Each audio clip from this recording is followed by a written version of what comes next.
Hello everyone, मैं हूं CA Saurabh Singh Baghel and welcome back to my YouTube channel. दोस्तों, MP board class 12th economics के लिए जो लोग रुक जाना नहीं या फिर सप्लीमेंट्री एग्जाम में अपीयर होने जा रहे हैं, उनके लिए ये वीडियो है। इसमें मैं आपको माइक्रो और मैक्रो दोनों यानी व्यष्टि और समष्टि अर्थशास्त्र दोनों के इंपॉर्टेंट क्वेश्चंस बताऊंगा, तो आप उसको नोट कर लेंगे और वो क्वेश्चन आप कम से कम एग्जाम में पढ़ के जाएंगे तो आप बहुत अच्छे मार्क्स स्कोर करेंगे। इसके अलावा डिस्क्रिप्शन बॉक्स पे मैं इन चैप्टर्स के रिवीजन का वीडियो भी आपको दे दूंगा, जिसकी लिंक आपको मिल जाएगी। तो जैसे चैप्टर वाइज रिवीजन, अगर आपको मान लीजिए किसी चैप्टर में कौन से इंपॉर्टेंट क्वेश्चन है उसको रिवीजन करना है, तो वो आपको वहां पर मिल जाएगा विथ ऑब्जेक्टिव क्वेश्चंस, यानी ऑब्जेक्टिव क्वेश्चंस भी आप करके जाएंगे। जैसे चैप्टर नेशनल इनकम, तो इसका न्यूमेरिकल क्वेश्चन भी मिल जाएगा। तो सारी चीज़ें आपको मिल जाएंगी। इसके डिस्क्रिप्शन बॉक्स पे चेक करिएगा, प्लेलिस्ट में सारे वीडियोस मिल जाएंगे जो भी इम्पोर्टेंट होंगे। तो ये सारा वीडियो आप देख लीजिएगा, तो आप 80 से ज़्यादा या इवन 90 से ज़्यादा भी आप स्कोर कर सकते हैं। So let's begin with the video. Hello guys, this is CA Saurabh Singh Baghel and I am back with another video. ये वीडियो जो है एमपी बोर्ड स्टूडेंट्स के लिए है और इकोनॉमिक्स के लिए जो पेपर 26 को होने जा रहा है उसके लिए है। इंपॉर्टेंट क्वेश्चंस इसमें सिर्फ एमपी बोर्ड के लिए बता रहा हूँ, सीबीएसई का पेपर पहले ही हो चुका है। तो आप जानते हैं कि दो पोर्शन है, माइक्रो और मैक्रो। तो मैं आपको बता रहा हूं, आप इसको नोट कर लीजिएगा इंपॉर्टेंट क्वेश्चन, और एटलीस्ट आपको ये क्वेश्चन पढ़ के जाने हैं। और यकीन मानिए, अगर आपने ये क्वेश्चंस कर लिए तो आई कैन अश्योर यू कि 90 मार्क्स का क्वेश्चन पेपर आपका इसी में से होगा। कम से कम मैं बोल रहा हूं, कम से कम 90 नंबर का इसमें से कवर हो जाएगा। तो माइक्रो इकोनॉमिक्स से शुरू करते हैं। माइक्रो इकोनॉमिक्स में सबसे पहला है difference between micro economics and macro economics. Hindi medium, व्यष्टि अर्थशास्त्र और समष्टि अर्थशास्त्र के मध्य अंतर क्या है। उसके बाद दूसरा है सेंट्रल प्रॉब्लम्स ऑफ इकोनॉमी, यानी अर्थव्यवस्था की केंद्रीय समस्या। What to produce, how to produce, for whom to produce, क्या बनाए, कैसे बनाए, किसके लिए बनाए, ये पढ़ना है हमें।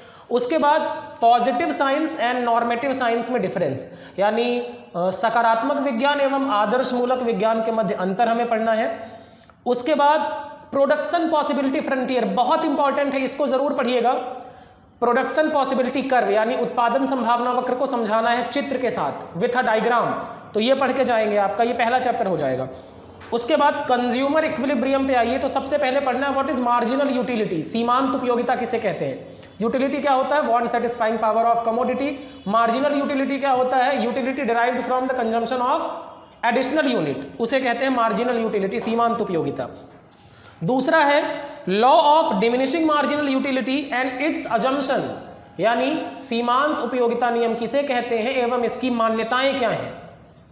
उसके बाद what do you mean by indifference curve, यानी उदासीनता वक्र से आप क्या समझते हैं।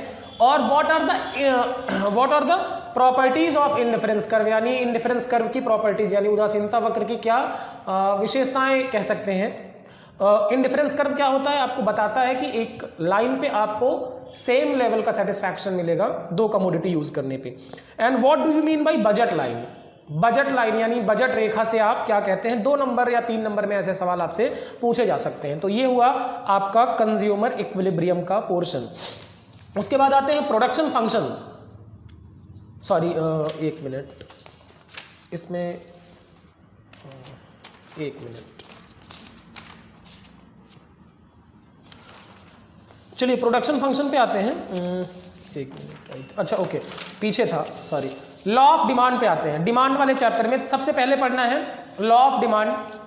What is law of demand, price बढ़ने पे क्वांटिटी ऑफ डिमांड क्या होती है, कम हो जाती है, और प्राइस घटने पे बढ़ जाती है।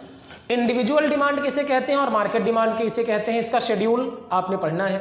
फिर इस चैप्टर के सबसे 2 इंपॉर्टेंट क्वेश्चंस मैं अब आपको बता रहा हूं। Reasons for applicability of law of demand, यानी मांग के नियम के लागू होने के कारण क्या क्या है। या फिर इसको पूछने का दूसरा तरीका यह होता है कि why does the demand curve slopes downward towards right. Objective में पूछा जाता है कि demand curve slopes downward towards right, क्या ये स्टेटमेंट ट्रू है या फॉल्स, ट्रू है। तो मांग वक्र नीचे की ओर क्यों झुकता है, ऐसे करके भी सवाल पूछा जा सकता है, आंसर सेम होगा। और exceptions of law of demand, यानी कौन कौन से केसेस में लॉ ऑफ डिमांड एप्लीकेबल नहीं होगा, यानी मांग के नियम के अपवाद क्या है। ये 2 क्वेश्चन बड़े इंपॉर्टेंट है, reasons for applicability of law of demand and exceptions of law of demand. उसके बाद आते हैं change in demand versus change in quantity demanded. जब प्राइस में चेंज हो रहा है उसकी वजह से डिमांड में चेंज हो रहा है तो उसको कहेंगे चेंज इन क्वांटिटी डिमांडेड, और प्राइस के अलावा कोई अदर फैक्टर चेंज हो रहा है और उसकी वजह से चेंज हो रहा है तो कहेंगे चेंज इन डिमांड। फिर आते हैं इलास्टिसिटी वाले चैप्टर में, वहां सवाल पूछा जाएगा कि what do you mean bye elasticity of demand, 2 number में पूछ लिया जाएगा। तो इलास्टिसिटी किसे कहते हैं। फिर degrees of price elasticity of demand जो होता है ना, perfectly elastic, perfectly in elastic, unitary elastic, more elastic, more than unit elastic और इन इलास्टिक डिमांड। तो ये आपको बताना है degrees of price elasticity of demand, यानी मांग के मूल्य लोच की डिग्री, यानी हिंदी में क्या बोलेंगे इसको, डिग्री बोलेंगे। उसके बाद meaning of cross elasticity of demand, यानी क्रॉस इलास्टिसिटी ऑफ डिमांड, मांग की आड़ी लोच से क्या समझते हैं। सब्स्टिट्यूट और कॉम्प्लीमेंट्री गुड्स हमने पढ़ा है, और रिलेटेड गुड्स जैसे कोक और पेप्सी, अगर कोक का प्राइस बढ़ जाए तो पेप्सी की डिमांड बढ़ जाएगी। तो ये जो एक कमोडिटी के प्राइस में चेंज होने की वजह से दूसरी कमोडिटी के डिमांड में चेंज होता है, वो किस प्रपोर्शन में होता है, इसको जानने के लिए cross elasticity of demand calculate किया जाता है। उसके बाद आते हैं factors determining price elasticity of demand. कौन कौन से फैक्टर्स हैं, कौन कौन से कारक हैं जो कि प्राइस इलास्टिसिटी ऑफ डिमांड को अफेक्ट करते हैं। और इसमें आप प्रैक्टिस करिएगा क्वेश्चन, क्योंकि 1 नंबर का ऑब्जेक्टिव या 2 नंबर का क्वेश्चन पूछ सकते हैं वो कि calculate price elasticity of demand. Simple वाला क्वेश्चन आप कर लेंगे तो आपसे एग्जाम में बन जाएगा। अब आते हैं अगले चैप्टर पे, प्रोडक्शन फंक्शन यानी उत्पादन फलन। सबसे पहले difference between returns to scale and return to a factor, important question है, नोट करें। Difference between returns to scale and returns to a factor, यानी पैमाने के प्रतिफल और साधन के प्रतिफल के मध्य अंतर बताएं। उसके बाद what is law of variable proportion, यानी परिवर्तनशील अनुपातों का नियम किसे कहते हैं, एवं इसकी अवस्थाएं बताएं। 3 अवस्थाएं होती है, स्टेज 1 होता है इंक्रीजिंग रिटर्न, स्टेज 2 होता है डिमिनिशिंग रिटर्न और स्टेज 3 होता है नेगेटिव रिटर्न। तो ये आपने पढ़ने हैं। What is the law of variable proportion and it's 3 stages. And उसके बाद आते हैं what is the difference between short period and long period. What is the difference between short period and long period, यानी अल्प अवधि तथा दीर्घ अवधि के मध्य क्या अंतर है। देखिए शॉर्ट पीरियड में क्या करेंगे आप, सिर्फ वेरिएबल फैक्टर चेंज कर सकते हैं, लॉन्ग रन में सारे फैक्टर चेंज हो जाएंगे। उसके बाद आते हैं चैप्टर वाले थ्योरी ऑफ कॉस्ट में से meaning of opportunity cost. 1 number का ऑब्जेक्टिव भी आ सकता है और 2 नंबर का क्वेश्चन भी आ सकता है। The cost of foregone alternative को बोलेंगे अपॉर्चुनिटी कॉस्ट। उसके बाद difference between implicit cost and explicit cost, बहुत इंपॉर्टेंट है, अंतर्मुखी लागत एवं बहिर्मुखी लागत के मध्य अंतर। उसके बाद difference between fixed cost and variable cost, यानी स्थायी लागत तथा परिवर्तनशील लागत के मध्य अंतर। एक बड़ा इंपॉर्टेंट सवाल है इस चैप्टर का कि वाई का cost curve are U shaped, यानी लागत वक्र यू आकार के क्यों होते हैं, पुराने सभी एग्जाम में पूछा गया 4 मार्क्स के लिए। उसके बाद what do you mean by total revenue, marginal revenue and average revenue, और इसके आपको जो मैंने प्रैक्टिस कराए थे क्वेश्चन वो कर लेंगे, और जो इस बाहर के स्टूडेंट हैं वो अपने बुक से कोई भी 1-2 क्वेश्चन कर लेंगे तो आपको समझ में आ जाएगा, क्योंकि इससे आपके ऑब्जेक्टिव क्वेश्चन भी पूछे जा सकते हैं। फिर उसके बाद एक सवाल है कि what do you mean by producers equilibrium, उत्पादक साम्य से आप क्या समझते हैं, इसको डायग्राम से के थ्रू बताना या एक्सप्लेन करना। तो मैं आपको बता दूं प्रोड्यूसर इक्विलिब्रियम ऐसी सिचुएशन होती है जिसको प्रोड्यूसर चेंज करना नहीं चाहता, क्योंकि वो सबसे बेस्ट पर होता है वहां पर। उसके बाद सप्लाई वाले चैप्टर पे आते हैं। तो पहला सवाल आपको पढ़ना difference between stock concept and supply concept. उसके बाद what is supply and factors affecting supply, यानी कि पूर्ति से आप क्या समझते हैं और पूर्ति को प्रभावित करने वाले तत्व, लॉ ऑफ सप्लाई किसे कहते हैं। फिर एक सवाल है रीजंस ऑफ एप्लीकेबिलिटी, यानी कौन कौन से कारण की वजह से पूर्ति का नियम लागू होता है, और दूसरा सवाल कौन कौन सी जगह पर पूर्ति का नियम लागू नहीं होता, it means exceptions of law of supply. ठीक है, इलास्टिसिटी ऑफ डिमांड और सप्लाई दोनों के आप 1-1, 2-2, 3-3 क्वेश्चन कर लेंगे तो you will get the confidence to do the question in exam. उसके बाद आते हैं मार्केट वाले चैप्टर में कैरेक्टरिस्टिक्स ऑफ परफेक्ट कॉम्पिटिशन, पूर्ण प्रतियोगिता की विशेषताएं, बहुत इंपॉर्टेंट है। फिर difference between perfect competition and monopoly, पूर्ण प्रतियोगिता एवं एकाधिकार के मध्य अंतर। उसके बाद difference between monopoly and monopolistic competition, एकाधिकारात्मक प्रतियोगिता तथा एकाधिकार के मध्य अंतर। उसके बाद perfect competition and monopolistic competition में डिफरेंस, यानी पूर्ण प्रतियोगिता तथा एकाधिकारात्मक प्रतियोगिता के मध्य अंतर। एक सवाल जो छूट जाता है, what is difference between market price and normal price. देखें, नॉर्मल प्राइस उसे कहते हैं जो लॉन्ग रन में गुड्स का प्राइस होता है, और मार्केट प्राइस शॉर्ट रन में प्राइस होता है जो कभी बढ़ता है कभी घटता है। जैसे अभी कोरोना वायरस की वजह से चिकन जो है 20 रुपए किलो मिल रहा है, ठीक है, तो ये चिकन का 20 रुपए नॉर्मल प्राइस नहीं है, ये मार्केट प्राइस है, क्योंकि fluctuation on an average chicken 100 रुपए किलो होता है, ठीक है। तो चिकन जब 100 रुपए किलो होता है तो ये हमेशा का प्राइस है, लगभग चेंज नहीं होता। तो ये क्या है आपका नॉर्मल प्राइस, लेकिन कभी 180 हो जाए कभी 20 रुपए हो जाए, तो ये क्या है मार्केट प्राइस। उसके बाद आते हैं आपका ये इस तरह से यहाँ पर जो है आप एक चीज़ और ध्यान रखेंगे कि ये या मार्केट वाले चैप्टर से आपको ऑब्जेक्टिव क्वेश्चंस भी मिलेंगे, जैसे मोनोपोलिस्टिक कंपटीशन, परफेक्ट कंपटीशन, यहाँ से आपको सवाल ऑब्जेक्टिव में ज़रूर मिलेंगे, तो ध्यान से पढ़िएगा इसको। ये माइक्रो का पोर्शन यहाँ पर खत्म होता है। माइक्रो में अगर आपने इतने कर लिए तो आई एम श्योर कि आप maximum question, maximum to maximum कोई ऐसा क्वेश्चन नहीं होगा जो छूटे। फिर आते हैं मैक्रो। मैक्रो इकोनॉमिक्स में जो पहला चैप्टर है हमने नेशनल इनकम। नेशनल इनकम में पहला क्वेश्चन है difference between national income and per capita income, यानी प्रति व्यक्ति आय एवं राष्ट्रीय आय के मध्य अंतर। फिर 3 मेथड से आप जानते हैं, value added method, income method और एक्सपेंडिचर मेथड, यानी मूल्य संवर्धित विधि, आय विधि और व्यय विधि। यहां से भी एक आध ऑब्जेक्टिव आ जाते हैं इनके नाम को लेके, तो ध्यान से पढ़ेंगे। फिर तीनों मेथड्स के तहत जब हम कैलकुलेट करते हैं नेशनल इनकम, तो कौन कौन से प्रिकॉशंस हैं जो हमें लेने चाहिए। जैसे precautions are to be taken while calculation of national income by value added method. दूसरा, precautions are to be taken while computation of national income through income method, and precautions are to be taken while computation of national income through expenditure method. उसके बाद difference between real flow and money flow of income. Real flow and money flow, real flow में goods barter B2B barter है, और money flow में पैसा होता है, बीच में आ जाता है। फिर GDP किसे कहते हैं, NDP किसे कहते हैं, GNP किसे कहते हैं और NNP किसे कहते हैं। एक सवाल ऑब्जेक्टिव में पूछा जाता है कि NNP एट फैक्टर कॉस्ट को नेशनल इनकम कहा जाता है। ट्रू है ये, NNP at factor cost is known as national income.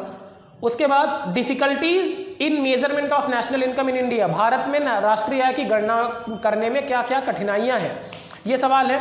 फिर what are the reasons for low national income in India, Bharat में राष्ट्रीय आय कम होने के कौन कौन से कारण हैं। उसके बाद suggestions to improve national income, Bharat में राष्ट्रीय आय को बढ़ाने के कौन कौन से उपाय हैं, कौन कौन से सुझाव हैं। इसके अलावा क्वेश्चन आप प्रैक्टिस कर सकते हैं, बहुत छोटे छोटे क्वेश्चन जो पुराने एग्जाम में आए हैं वही आप प्रैक्टिस कर लेंगे तो आपसे काम हो जाएगा। उसके बाद वाला अगले चैप्टर पे आते हैं, मनी एंड बैंकिंग। तो सबसे पहले डेफिनेशन ऑफ मनी एक पढ़ लीजिएगा, primary function of money, secondary function of money. Primary function क्या है, medium of exchange and measure of value. Secondary function क्या है, basis of deferred payment and store of value. उसके बाद लिमिटेशंस ऑफ मनी, यानी मुद्रा के क्या दोष हैं। या फिर इसका पूछने का दूसरा सवाल, money is good servant but a bad master, मुद्रा एक अच्छी स्वामिनी है, सॉरी अच्छी सेविका है लेकिन बुरी स्वामिनी है, ये आप पढ़ लेंगे। उसके बाद आते हैं बैंकिंग वाले पोर्शन में, तो difference between commercial bank and central bank बहुत इंपॉर्टेंट है। कॉमर्शियल बैंक के फंक्शन, प्राइमरी फंक्शन और सेकेंडरी फंक्शन जरूर पढ़िएगा। प्राइमरी फंक्शन क्या है, एक्सेप्टिंग द डिपॉजिट और ग्रांटिंग द लोन्स, यानी वाणिज्यिक बैंक और केंद्रीय बैंक के मध्य अंतर और वाणिज्यिक बैंकों के प्राथमिक एवं द्वितीयक कार्य। एक सवाल और आता है, quantitative measures to control credit, यानी साख नियंत्रण के मात्रात्मक उपाय, जिसमें आता है repo rate, reverse repo rate, CRR, SLR, ये चारों आपको अलग से भी पढ़ने हैं। Repo rate, reverse repo rate, CRR और SLR। रेपो रेट क्या होता है, रेपो रेट वो रेट होता है जिस रेट पर reserve bank of India commercial bank को लोन देता है। रिवर्स रेपो रेट क्या है, जिस रेट पर commercial bank reserve bank of India को लोन देता है। कैश रिजर्व रेशियो क्या है, कैश रिजर्व रेशियो क्या है, total time and net time and demand liability का जो पोर्शन कॉमर्शियल बैंक को कहाँ रखना पड़ता है, सॉरी कॉमर्शियल बैंक को रखना पड़ता है रिजर्व बैंक के पास, तो उसको कहते हैं CRR। और SLR क्या होता है, स्टैट्यूटरी लिक्विडिटी रेशियो, यानी वैधानिक तरलता अनुपात, जो अपने पास रखता है commercial bank but in form of liquid assets. उसके बाद आते हैं, इतना आप पढ़ लेंगे तो ये काम हो जाएगा। फिर इकोनॉमी एंड गवर्नमेंट बजट पे आते हैं। तो सबसे पहला गवर्नमेंट बजट में ऑब्जेक्टिव भी बहुत आते हैं। Objectives of government budget. Government budget कब प्रेजेंट किया जाता है भारत में? 1 फरवरी को प्रेजेंट किया जाता है। कौन प्रेजेंट करता है? फाइनेंस मिनिस्टर करता है। कहाँ प्रेजेंट करते हैं? लोकसभा, पार्लियामेंट में, लोकसभा राज्यसभा कहीं भी किया जा सकता है, ठीक है। उसके अलावा स्पीच देता है फाइनेंस मिनिस्टर। ऐसे सवाल भी बहुत पूछे जाते हैं। फिर budgetary procedure in India, Bharat में बजट बनाने की प्रक्रिया क्या है। उसके बाद why deficit budget is called as good budget. Bharat में घाटे के बजट को अच्छा बजट क्यों माना जाता है? भारत में नहीं, दुनिया भर में घाटे के बजट को अच्छा बजट माना जाता है। फिर उसके बाद कंपोनेंट्स ऑफ बजट। बजट के 2 हिस्से होते हैं, प्राप्ति और व्यय, है ना। तो प्राप्तियां 2 तरह की होती हैं, रेवेन्यू रेसिप्ट और कैपिटल रेसिप्ट। और एक्सपेंडिचर भी 2 तरह के होते हैं, रेवेन्यू एक्सपेंडिचर और कैपिटल एक्सपेंडिचर। तो ये आप ध्यान से पढ़िएगा। उसके बाद एक क्वेश्चन है, difference between direct tax and indirect tax. जैसे जीएसटी पूछ सकते हैं कि जीएसटी क्या है, डायरेक्ट है कि इनडायरेक्ट? इनडायरेक्ट है ना। तो प्रत्यक्ष कर और प्रत्यक्ष कर के मध्य अंतर। अब आते हैं, आपका आखिरी चैप्टर है जो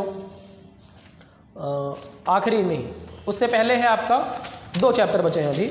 बैलेंस ऑफ पेमेंट पे आते हैं। तो सबसे पहले meaning of balance of payment, balance भुगतान संतुलन का अर्थ क्या है। उसके बाद बैलेंस ऑफ पेमेंट और बैलेंस ऑफ ट्रेड में डिफरेंस क्या है। What is the difference between balance of payment and balance of trade, यानी भुगतान संतुलन और व्यापार संतुलन के मध्य क्या अंतर है। उसके बाद एक और सवाल, why does balance of payment always balanced, भुगतान संतुलन सदैव संतुलित क्यों होता है। उसके बाद what is the difference between accommodating items and autonomous items, यानी अनुग्रह मदों तथा स्वायत्त मदों के मध्य क्या अंतर होता है, ये जरूर पढ़ के जाइएगा। फिर आते हैं फॉरेन एक्सचेंज रेट किसे कहते हैं। फॉरेन एक्सचेंज रेट 2 तरह के, एक्चुअली 3 तरह के होते हैं, पर आपको 2 तरह के पढ़ने हैं, fix exchange rate and flexible, यानी स्थायी विनिमय दर और परिवर्तनशील विनिमय दर। अब आपको यहां से एक क्वेश्चन मैं एक्सपेक्ट कर रहा हूं कि मिलेगा। 2 क्वेश्चन बनते हैं सभी एक्सचेंज रेट में, एक points in favour of foreign fixed exchange rate and points against of fix exchange rate, and floating exchange rate यानी फ्लेक्सिबल एक्सचेंज रेट के केस में भी यह है कि points in favour of floating exchange rate and points against of floating exchange rate, यानी हिंदी में बोल दूं, स्थायी विनिमय दर के पक्ष में तर्क, स्थायी विनिमय दर के विपक्ष में तर्क, परिवर्तनशील विनिमय दर के पक्ष में तर्क, परिवर्तनशील विनिमय दर के विपक्ष में तर्क। तो इतना सवाल आप बैलेंस ऑफ पेमेंट वाले चैप्टर से पढ़ लेंगे। अब आखिरी चैप्टर पे आते हैं, determination of income and employment. सबसे पहला सवाल पढ़ना है, what is the difference between Keynesian theory of employment and classical theory, यानी कीन्स के सिद्धांत तथा परंपरावादी सिद्धांत के मध्य क्या अंतर है। उसके बाद आपको सवाल पढ़ना है, क्लासिकल थ्योरी किसे कहते हैं, what do you mean bye classical theory of income and employment and it's criticism. Assumption भी पढ़ सकते हैं और क्रिटिसिज्म भी पढ़ सकते हैं, यानी परंपरावादी सिद्धांत किसे कहते हैं और इसकी क्या मान्यताएं एवं आलोचनाएं हैं। उसके बाद आता है एग्रीगेट डिमांड किसे कहते हैं और इसके कंपोनेंट्स क्या हैं। 4 फैक्टर्स को मिला के बनता है aggregate demand, personal expenditure demand, उसके बाद दूसरा होता है कि आपका investment demand, government demand and next export demand, 4 पढ़ने। उसके बाद आता है आपका मार्जिनल इफिशियंसी ऑफ कैपिटल किसे कहते हैं, what do you mean bye marginal efficiency of capital and factors determining marginal efficiency of capital, यानी पूंजी की सीमांत कुशलता से आप क्या समझते हैं और ऐसे कौन से कारक हैं जो कि पूंजी की सीमांत कुशलता को प्रभावित करते हैं।